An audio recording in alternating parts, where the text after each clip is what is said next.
Well, you know me, T-Rex. I don't really talk about my personal life, but respectfully, I'll just say.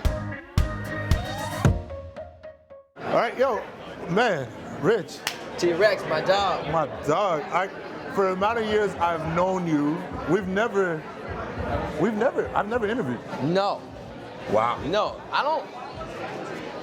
Were you doing TV? When I first met you, I was still just doing the parties. Yeah. But listen, there's different chapters to our lives. We've always been in support of each other. And now, here we are with a memoir. And I'm like, wait, Rich Paul memoir? Because usually a memoir is when there's a certain amount of information and knowledge that you want to share and pass down. And I think about the different sort of stages that I've known you at, and I'm like, what makes it now that you're like, you know what? Let me put this out as my offering. Yeah, I think what makes it just comfortability. Feeling like it was an opportunity to share a story that I'm at a point where people are aspiring to be me, right? But they don't really know me. Yeah. They don't really know me. They see the athletes, they see, the court side, they see that, and they're aspiring to be that rich. Right. But I think it's important for them to understand how that rich became rich, and I think also telling my story will allow them to have hope and to have some confidence, because you never know how someone's feeling, and they may not necessarily be in a place in which they think everything has to be perfect for them to get to this place. And so I felt that was important to do so. I love that you can break it down like that, because the truth of the matter is this.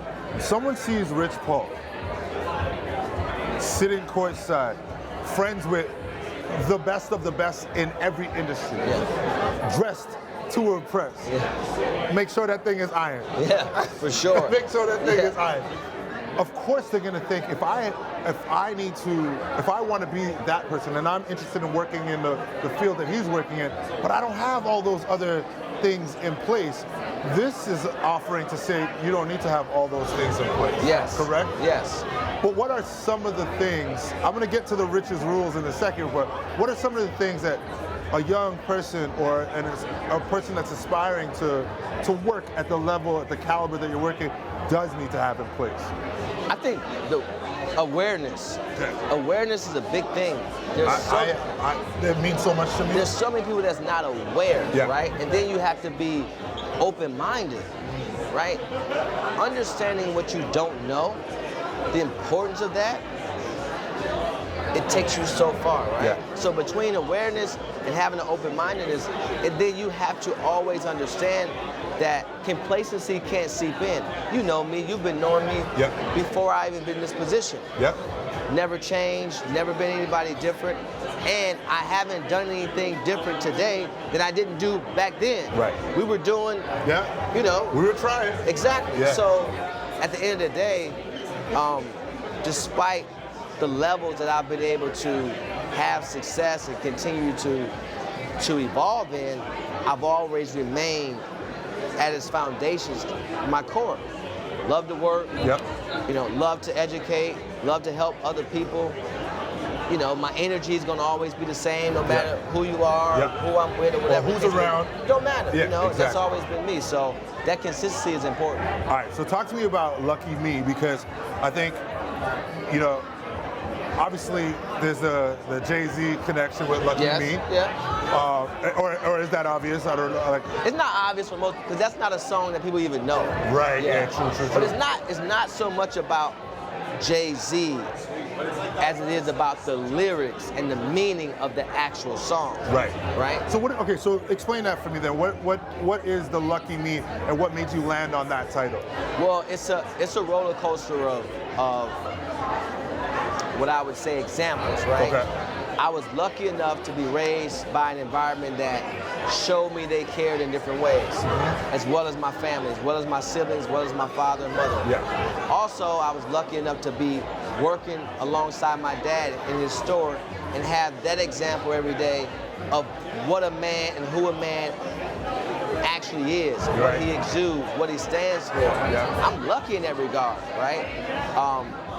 At the same time, I'm not so lucky in to be able to have to decide if I'm going to school today, what I'm going to eat, and all those things, because my mom wasn't present due to her struggles. Right. And so when you talk about the word luck, it's sarcastic, it has 3-4 different meanings, as well as there's some truth there, but it's not in terms of Lucky Charms or, you kind of create your own luck as well. 100%. Yeah, no, and I think I just wanted that to be clear for anybody that's watching us talk right now, is that the lucky me sort of has a few different contexts depending on what part you're sharing in this book. I want to say too, just, there's certain chapters of this book. I admitted to Rich before I got here. I was like in the Uber, like, no, I gotta finish this one because there was some, like, you really shared in this, and I feel like the question I had, I'm actually gonna change it on the spot. You spoke about the importance of awareness. Was it a level of awareness, a level of comfort, a level of confidence, or what was it that made you confident to share about your mom Peaches, to share about your pops? Because some people who have similar upbringings or similar occurrences in their life, they keep that tight. I'm not, because there's no embarrassment from it, right? It's your life, it's your journey. It's part of what shapes you. As a kid, I had to deal with parent-teacher conference. What did your mom do? You had to hold that in, you had to live with that, you had to understand that.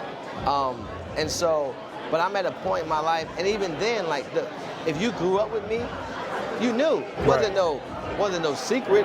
And I knew about your mom or your dad or both. Right? And that's how we grew up. That's how we grew up. And so life doesn't sugarcoat anything. I'm not trying to, and I'm not worried about somebody's judgment or anything like that.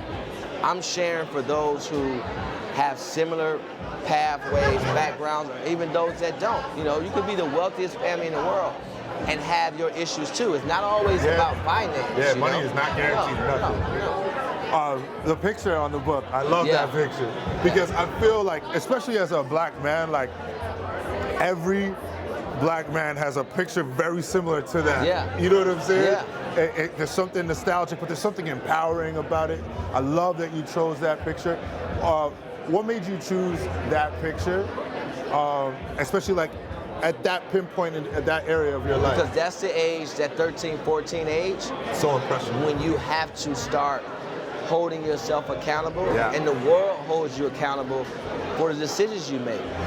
And these decisions, where we came from, could be a matter of your life or your freedom or whatnot. And so it's at that very moment, in that very time in which you start to mature. Your maturation process starts.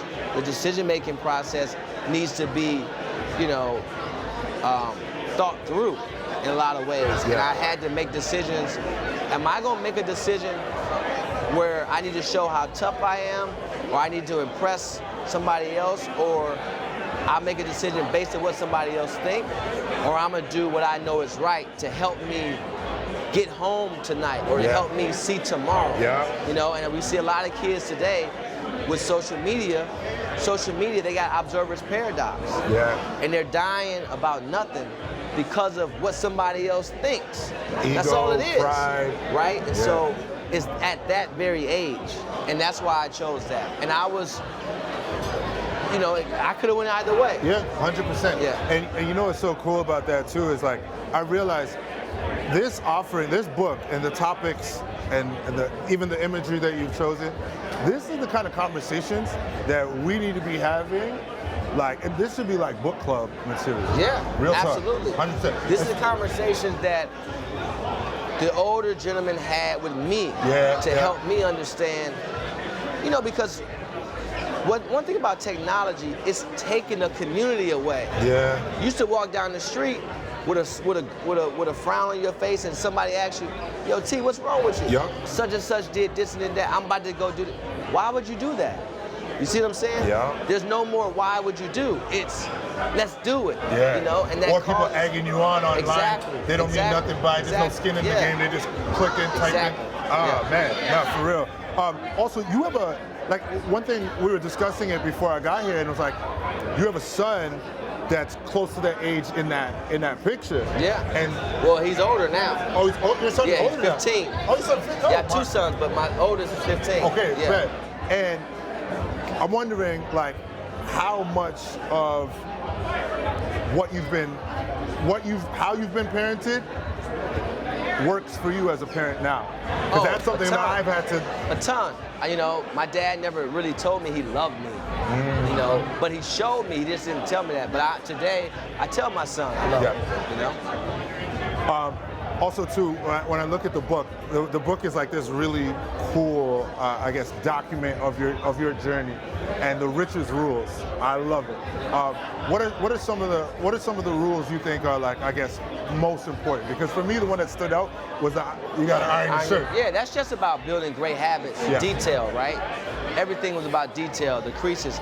I think also starring in your role. In my profession today, I tell my guys all the time, where do you think the most opportunity lies? As a player that can star in his role, or as a star player? Right?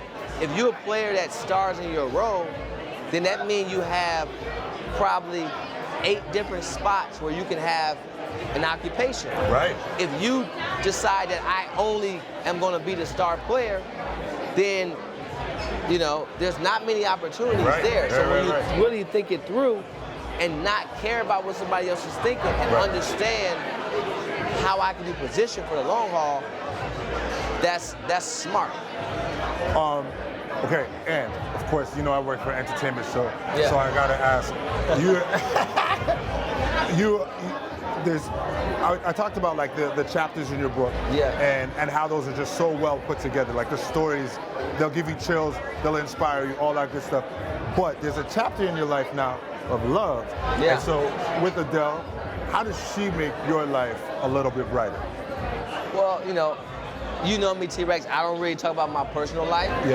But respectfully, I'll just say, you know, anytime you're involved with anybody, as I've been able to mature, you understand the importance of people's time, right? You understand the importance of respect towards one another, with the understanding that it's not going to always be an easy road. There's going to be things to get through, and effort matters. And if 2 people are willing to give an effort, despite the ups and downs of it, you tend to come out on the right side. So I just, you know, I'm at a place now where my involvement with someone is about just respecting them and their time and being very honest with one another. That's what's up. I always say effort versus excuses. Effort matters. I don't really have none of those. You know that. Yo, I appreciate you. No, you know what? I got to give you flowers though, man, because thank you. You know, when I first started in my career, just a phone call, you helped me, you know, with Tristan and Corey, and then I don't think many people know, like, you and I did the first So Far Gone album release, you know, at 6 Degrees, and so we got a long history, and I'm really, when you started being on TV and doing your thing, I was really happy for you. So I pay attention, I watch, and so I appreciate you as well. And thank you so much, bro. Congratulations. Thank you, my brother. Like the video? Then hit the button, or better yet, drop us a comment. Then check out our latest videos here. And don't forget to subscribe by hitting the button here for more celebrity interviews and entertainment news.